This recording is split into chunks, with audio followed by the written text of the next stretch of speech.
Hi everyone, welcome back to Radical Chemistry. Today we are going to learn very interesting topics like bond fission and types of reagent. So I would recommend you all to take notes along with the video because this is very important for all the organic lessons that you are going to learn for class 11 and 12. And also I feel when you write on a paper, you remember it for a longer time. So and this is the second video in the series GOC. Let's get started with bond fission now. Bond fission. Fission means breaking. Okay. So the breaking of a bond is called bond fission. This is also termed as bond cleavage. Now you can see two types of bond cleavages in molecules. One is a homolytic and the other one is heterolytic. We'll discuss these two types of bond cleavages now. Coming to homolytic cleavage. Homolytic cleavage. We know in a bond two electrons will be there. In a homolytic cleavage, this bond pair is equally shared between the bonded atoms. One electron goes to this atom, the other electron goes to the second bonded atom. That means they equally share the bond pair. This happens because there is no electronegativity difference between these two bonded atoms. They equally share the electrons and also they result in the formation of radicals. Radicals are formed due to homolytic fission. And the representation of a fission, homolytic fission, would be by half-hooded arrow. Half-hooded arrow is used to represent homolytic cleavage. Now when you are writing a homolytic cleavage, one half-hooded arrow towards the one atom and the other half-hooded arrow towards the second atom, representing one electron going to the one atom and the other electron going to the second atom. Now these type of fissions are observed in non-polar solvents. Okay. And also in gaseous molecules. In gaseous molecules, you can see this homolytic fission. And coming to the reaction conditions under which this fission happens, one would be sunlight. In presence of sunlight, homolytic fission takes place and the radicals are formed. And the second is heat. Third would be peroxide. Peroxide induces homolytic fission resulting in the formation of a radical. Now, what is a peroxide? The molecules containing oxygen single bond oxygen linkage are termed as peroxide. For example, hydrogen peroxide. Hydrogen peroxide have oxygen single bond oxygen linkage. Okay. Now this can also be, now the other condition we observe is electricity. In presence of electricity also we can see this homolytic fission. Now the fifth type would be free radical. In presence of free radical, the molecules undergo homolytic fission and result in formation of radicals. Now this type of reaction mechanism is called as radical mechanism. Radical mechanism, or we can also say it as homolytic mechanism. Homolytic mechanism. Okay. Now coming to heterolytic cleavage. Now this type of heterolytic cleavage is observed when two bonded atoms have different electronegativity values. In the previous video we have learned how more electronegative atom attracts the electrons. Now in between these two atoms, the atom with higher electronegativity value attracts both the electrons, forming a anion. For suppose A atom has higher electronegativity value, so that is attracting both the electrons, and becomes an anion. The other atom would be left out, so that would become a cation. So in heterolytic cleavage, we can see the formation of an anion and a cation. Now this type of cleavages are induced by acid or a base. And you can also see when there is a polar solvent. When a molecule is in a polar solvent, you can observe this type of a cleavage. And the mechanism involving this type of cleavage is termed as ionic mechanism, because ions have been formed due to the fission, or else you can also say it as a heterolytic mechanism. Okay. Now the carbocation and carbanion.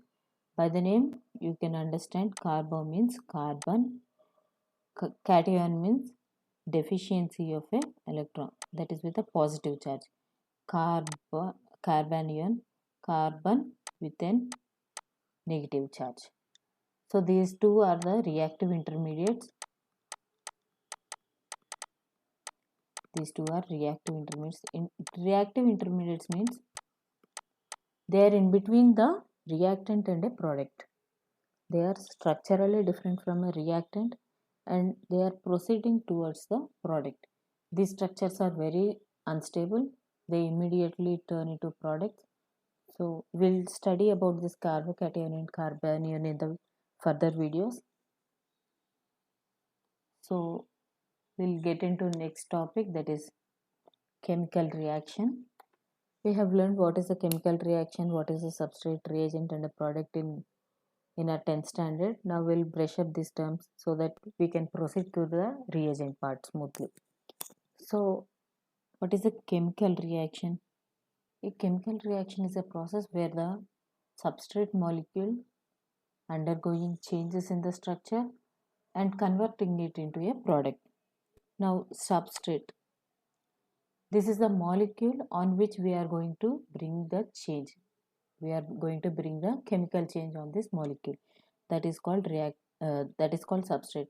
We call it as reactant as well. Sometimes we refer it as reactant. Now this molecule, we want it to change this molecule. And what is a reagent?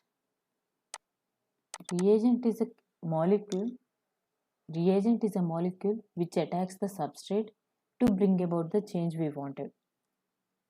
Okay. And coming to the product, this is the final molecule we are aiming for by attacking a reagent on a substrate. So these are the simple definitions. Now we'll see what is a reagent in this video and types of reagents.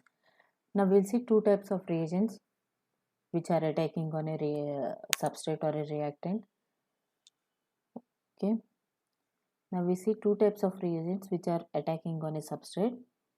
One is an electrophile and the other is nucleophile. We'll discuss in detail about electrophiles and nucleophiles in this video. First we'll see with the electrophiles. Electrophiles. Electro means electron. Philes means loving. So the electrophiles are electron loving species. Now why do they love electrons? Because they are deficient in electrons. They want to accept electrons. They are searching for an electron rich species. So electrophiles are the moieties which are searching for an electron rich species. They are ready to accept electrons now. There are two types of electrophiles. One is charged and the other is neutral. Positively charged molecules are electrophiles. Positively charged molecules are charged electrophiles, and coming to neutral, they are neutral in nature but they have a vacant orbital to accept electrons so that they reach the octet configuration and become stable.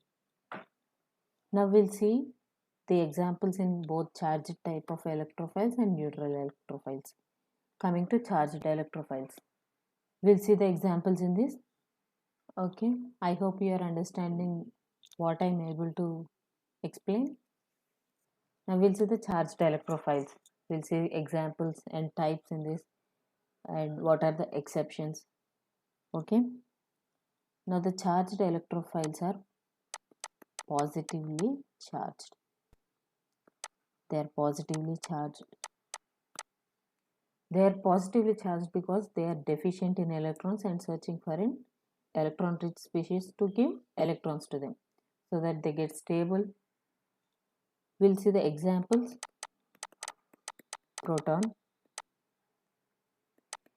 X plus, that means halogens, bromonium, chlorine ion, and R plus. R means alkyl group. Any carbon chain with a positive charge are electrophiles. And OH plus, where hydrogen is forming two bonds, so it gains a positive charge here. And SO3H.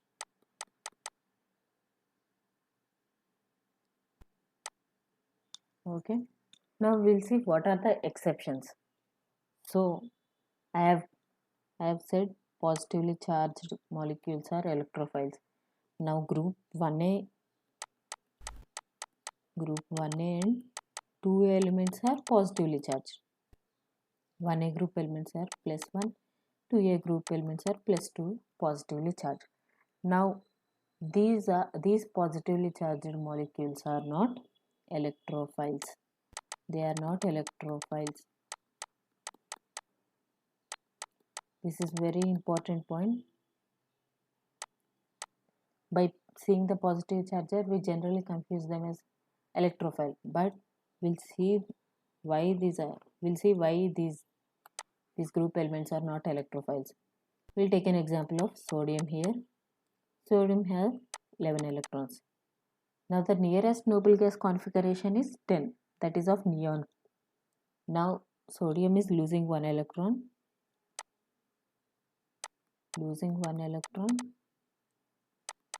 and forming a sodium ion. Now this is a stable configuration, that is octet configuration, neon gas configuration. This is very stable now. So why does this accept more electrons to get unstable? So all the 1a group and 2a group elements are losing electrons to become stable. So they don't accept electrons. They are not electrophiles. Okay. I hope you are understanding this. And we'll see magnesium also. Magnesium has 12 electrons. This is losing 2 electrons. To get the nearest octet configuration, that is same neon configuration, magnesium 2 plus. Now this is not an electrophile. This magnesium atom is losing 2 electrons to become stable. Now this won't accept any electron to become unstable now. Okay, and other exceptions are, we'll see it here, NH4 plus. Now we'll see the configuration of nitrogen here. 2s2, 2p3. Now these 3 electrons are donated to hydrogens. Hydrogen, forming a bond with the hydrogen. One electron is shared by nitrogen and the other electron is shared by hydrogen. 3 hydrogen bonds are formed with the nitrogen. Now this lone pair of electrons is shared to other hydrogen atom. Okay. Now all the electrons are shared and nitrogen belongs to second period. Now this doesn't have a vacant orbital after 2p. So now all electrons are donated. There's no vacant orbital for a nitrogen to accept electrons. So although this is positively charged molecule, this won't accept electron. This is not an electrophile. We'll see one more example. Aluminium 3 plus. Okay. Now aluminum has 3 electrons getting the octet configuration, neon configuration. Now aluminum has only 10 electrons in this. Aluminum 3 plus has only 10 electrons. So the electronic configuration would be 1s2, 2s2, 2p6. Now this is a very stable configuration, and due to the screening effect, due to the high screening effect, aluminum won't be able to accept electrons. So aluminum 3 plus is not an electrophile. Okay. I think you will get it out when hydrogen is a 1a group element, then why it is written as electrophile. Now the hydrogen has only one electron. If it gives away that only one electron, the nucleus in the hydrogen atom seeks and attracts for the electron rich species. So hydrogen comes under the electrophile. Coming to neutral nucleophiles, by the neutral you can understand there won't be any charge here in this type of nucleophiles. They are electrophiles because of the following reasons. One is they have incomplete octet, that is they want to complete the octet, they want to obtain the noble gas configuration by gaining the electrons. So now they want the electrons to be stable. They have incomplete octet.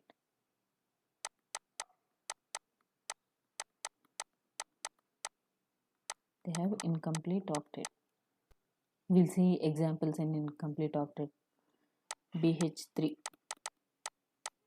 Now we'll see the bonding of BH3. This is 2s2 and this is 2p. 1 electron, 1, and this is a empty orbital. Now this electron is shared with one hydrogen atom, this electron is shared with one hydrogen atom, this is shared with one hydrogen atom. Now all the electrons, all the single electrons are paired by bonding with the hydrogen, 3 hydrogen atoms. Now the empty orbital, you are seeing it here. By filling this empty orbital, boron gets the octet configuration. Boron is electron deficient. Boron is an electrophile which is seeking for an electron, pair of electrons, so that it can become stable. Okay, and the other examples you can see in this category are CH2, where carbon is having 2 unpaired electrons. CX2, here also carbon is having 2 unpaired electrons. Aluminium X3, where X is a halogen, and methyl radical also comes under this type of category. These are the examples for the electrophiles, neutral electrophiles, which are having the incomplete octet of a central atom.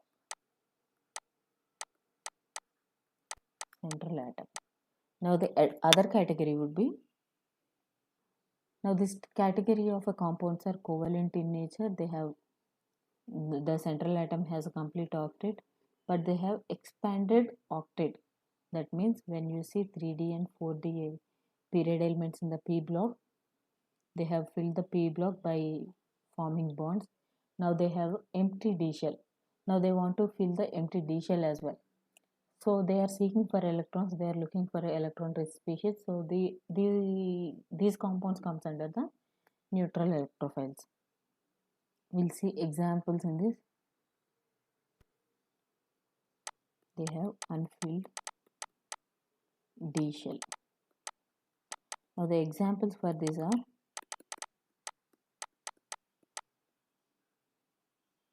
tin tetrachloride,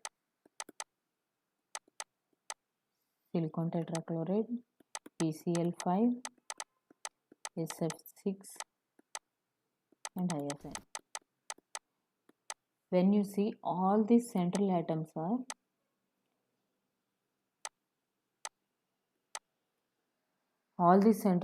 have empty D shell. Now these central atoms want to fill that D shell as well, so they are seeking for electrons. They are looking for electrons. They are looking for electron-rich species to fill that D shell. Okay, I hope you got this one, and we'll see other type also in this neutral electrophiles. Now, in this type of neutral electrophiles, the central atom has complete octet, but the central atom is bonded to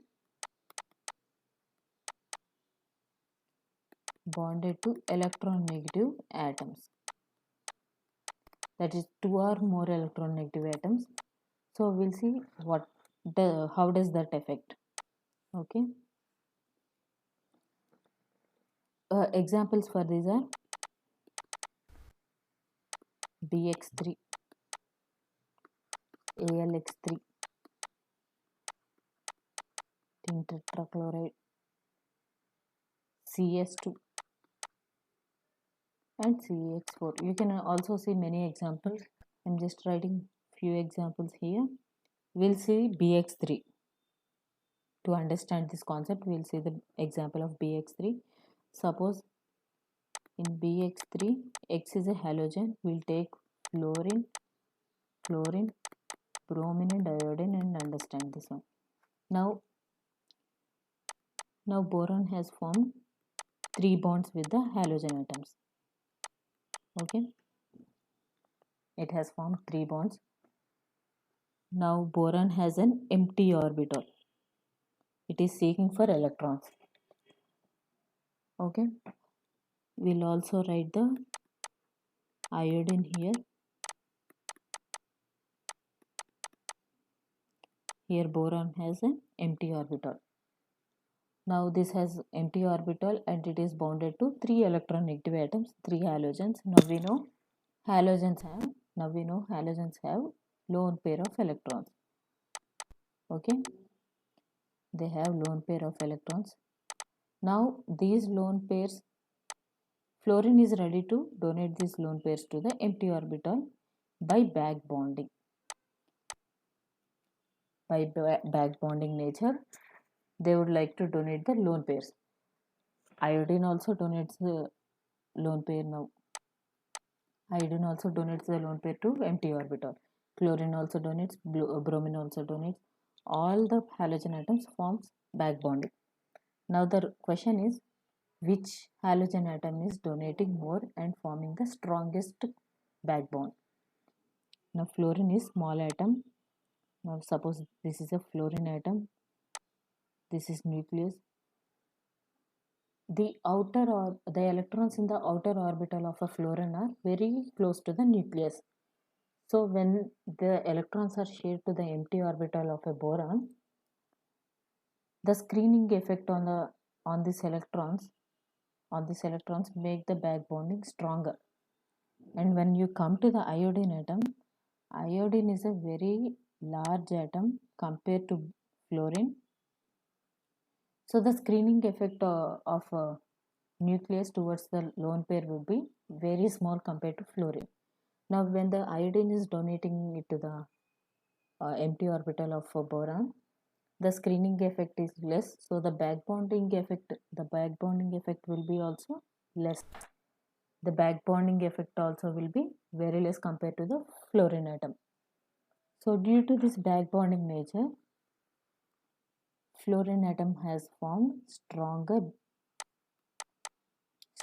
pi bond. Now the back bond is a pi bond, stronger pi bond compared to the iodine. As fluorine forms more stronger back bond, this molecule boron trifluoride is less electrophile than less electrophilicity than boron triiodide. Okay, now this is the order here. BF3 is less electrophilic than BCl3, which is less electrophilic than BBr3, which is further less electrophilic than Bi3. But BF3 is also a strong electrophile. But comparing to the all halogen atoms, BF3 will be the less electrophilic in nature. Okay, this is the story of electrophile. I hope you have understood this concept. If you haven't, please comment down. I would like to clarify all your doubts.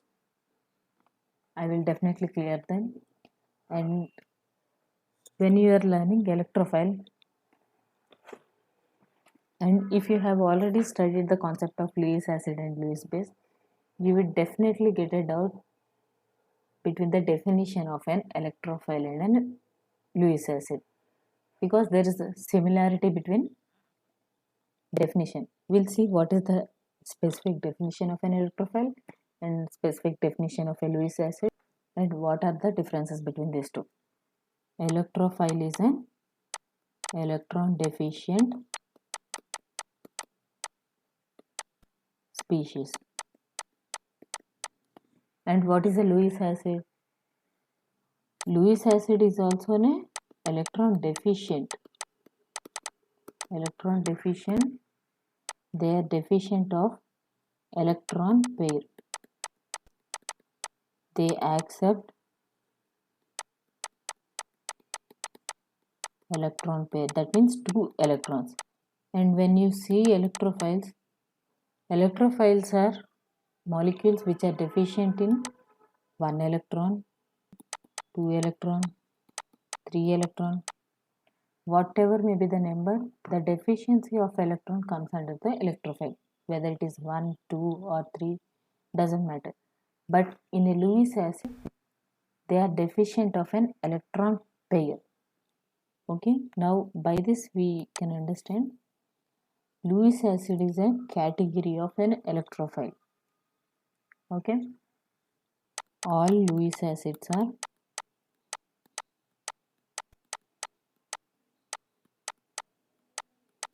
electrophiles. We represent electrophiles as E plus because plus denotes they are deficient of electrons, they are seeking for electrons, so it is represented by E plus. Now all Lewis acids are electrophiles,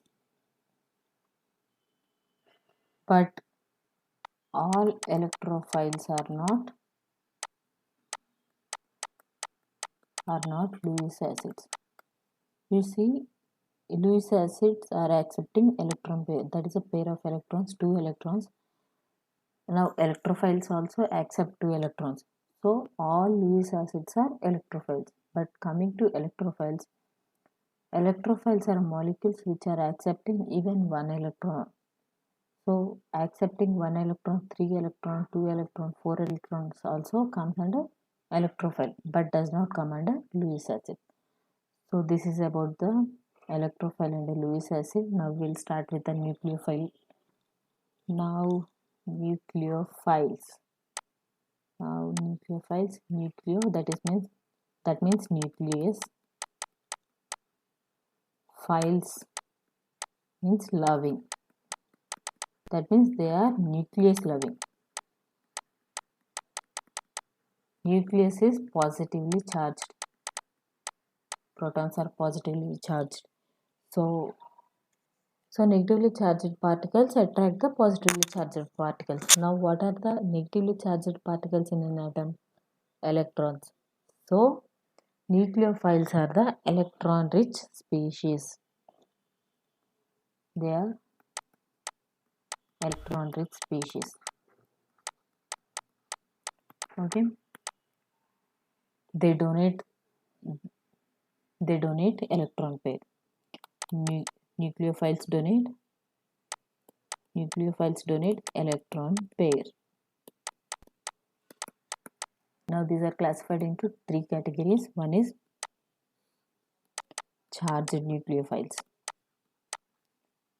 One is neutral. The other would be ambient nucleophiles.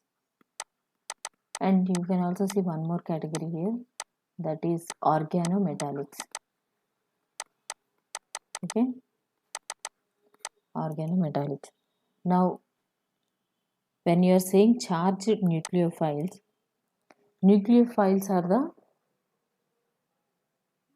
molecules. Nucleophiles are the molecules which are attracting the positively charged molecules. That means they have the negative charge. So all the negatively charged molecules are nucleophiles. We'll see the examples in detail. Coming to charged nucleophiles, all the negatively charged molecules are electron rich. They donate electron pairs, so they are nucleophiles. And the examples we'll see the examples here. OH minus, okay, OR minus, CH3 minus, X minus, X is a halogen, okay, and SH minus and RS minus and H minus as well.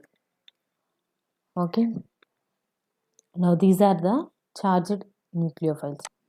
These are the examples of charged nucleophile. You see here carbon is having a negative charge over it. Now carbon, when a carbon is having a negative charge, it should have bound to a very much electropositive atom. That would be 1A group or 2A group elements. The 1A group elements are mostly electropositive in nature. So carbon should have bound to that, and the carbon has attracted both the electrons, that is a bond pair. So it has gained a negative bond. We'll see more of this in organometallic compounds where all the carbon atom have negative charge. Now coming to neutral nucleophiles. Okay, I hope you have understood till now. We'll see neutral nucleophiles here. You see this type of nucleophiles when the octet is complete. When the central atom octet is complete,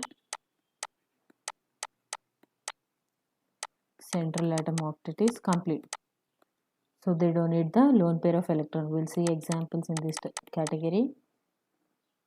NH3, we'll see the configuration 2s2 2p3,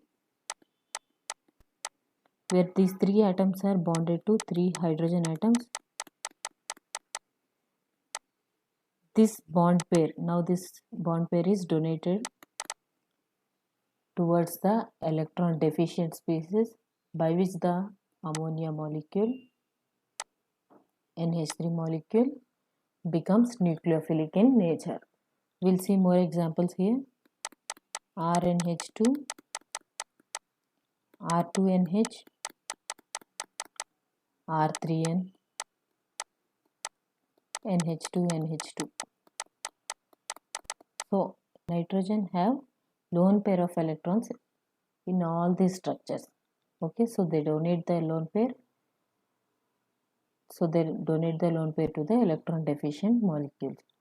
And we'll also see water,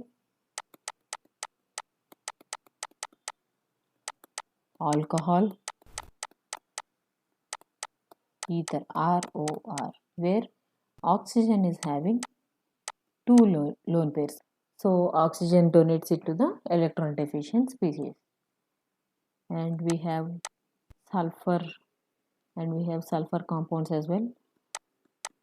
SH2, RSH, RSR, thioether. So all these compounds also have lone pair of electrons, which they donate to the electron deficient species. Now we'll see the phosphorus atoms as well, phosphorus molecules as well. PH3, RPH2, R2PH, and R3P. All these molecules have lone pair of electrons, which they donate to the electron deficient species. Now we'll see one more category in this neutral type of nucleophiles. Now when you see double bond or a triple bond, so they are electron rich. We'll see CH2 double bond CH, CH double bond CH2. Now these multiple bonds are electron rich. Now the electrons in the pi bonds are easily donated because they are connected through a pi bond, which is a weaker bond compared to the sigma bond. They are easily donated to the electron deficient species. So the molecules with a double bond or a triple bond are electron rich. CH2 double bond CH, C triple bond CH. This has both the double bond and a triple bond, so they have a electron rich nature in give away that electrons. So they are nucleophiles. They are neutral nucleophiles. Now coming to the ambident nucleophiles. Now these are the molecules which have two types of nucleophilic atoms. We'll understand with an example here. Okay, we'll take cyanomoiety. Now carbon has formed 3 bonds here. So it has electron pair to share, and nitrogen has a lone pair of electrons. So in ambident nucleophiles, where you see two atoms which are nucleophiles, one would be donating its lone pair, the other would be charged one. Now the ambident nucleophiles will have two types of atoms. One would have lone pair to donate, the other would have a charge over it, negative charge over it. Okay, that electrons are shared to the electron deficient molecule. And we'll see more examples in this. Nitro, where oxygen is negatively charged and the lone pair of nitrogen are also shared, and other would be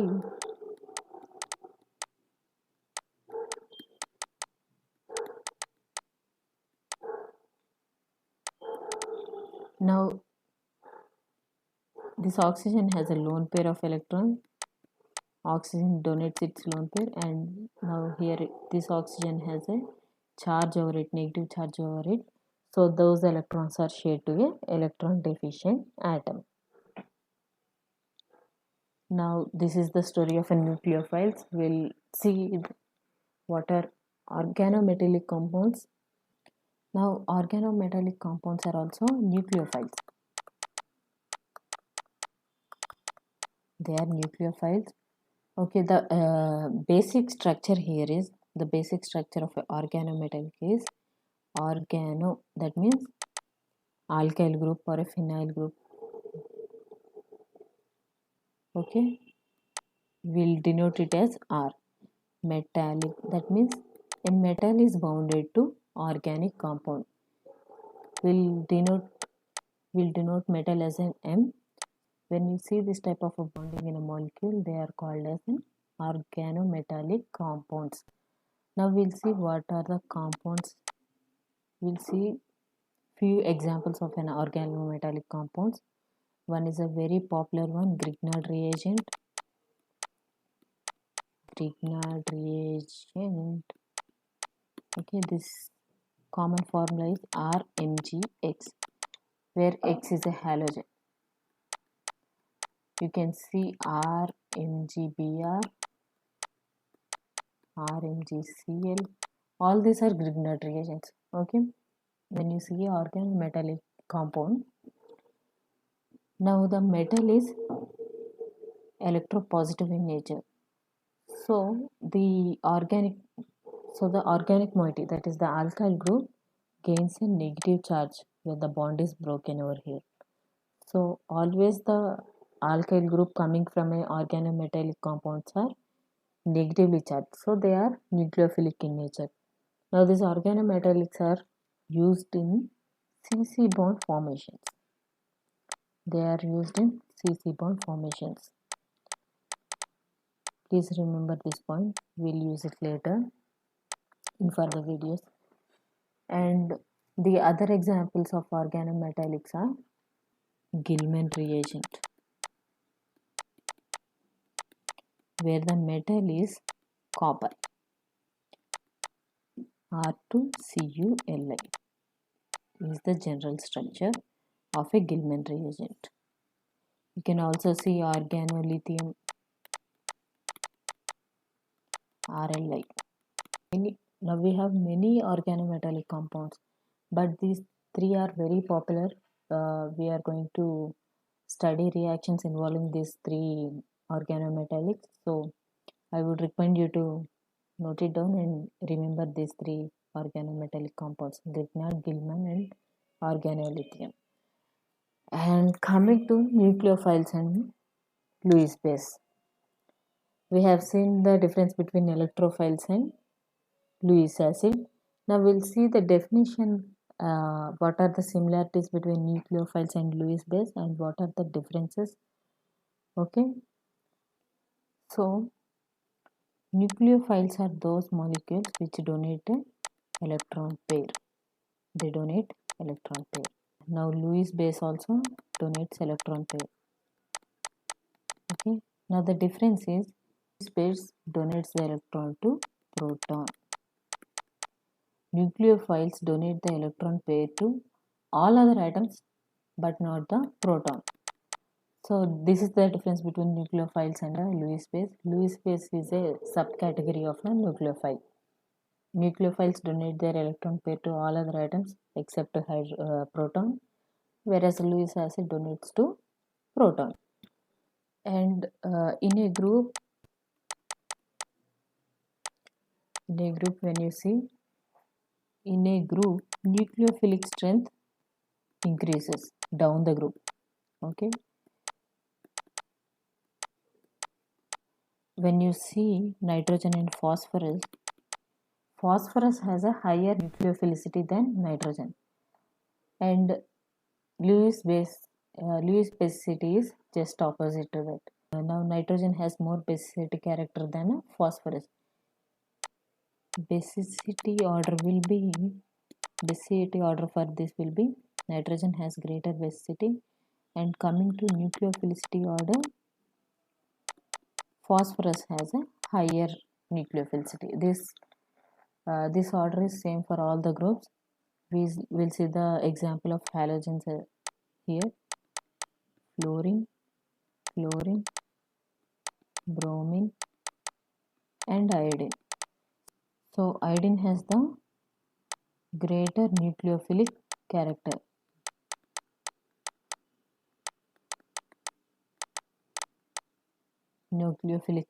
This is a stronger nucleophile, and fluorine is the stronger Lewis base. Okay, I hope you understood this concept.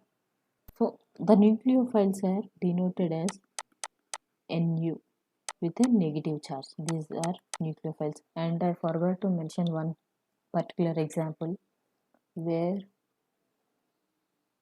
we'll see carbonyl compounds here. Carbonyl, where carbon acts as an electrophile and oxygen acts as an nucleophile. This oxygen is an electron negative atom.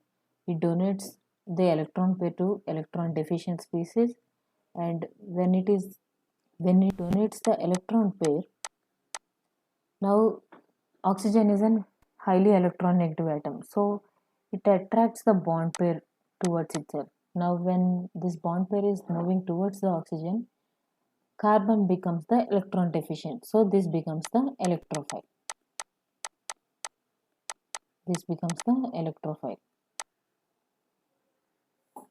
Okay.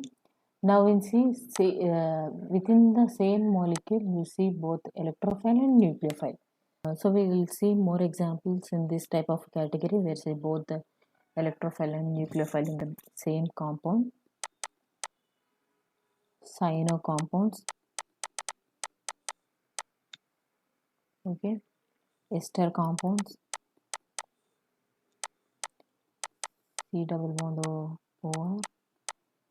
Acid compounds, carboxylic acid compounds, RC double bond OH, and we can see amide compounds also in this. So these are the examples where you can see both the electrophilic character and a nucleophilic character in the same molecule lying next to each other. So that's it. So that's it for today. We have completed the reagents part.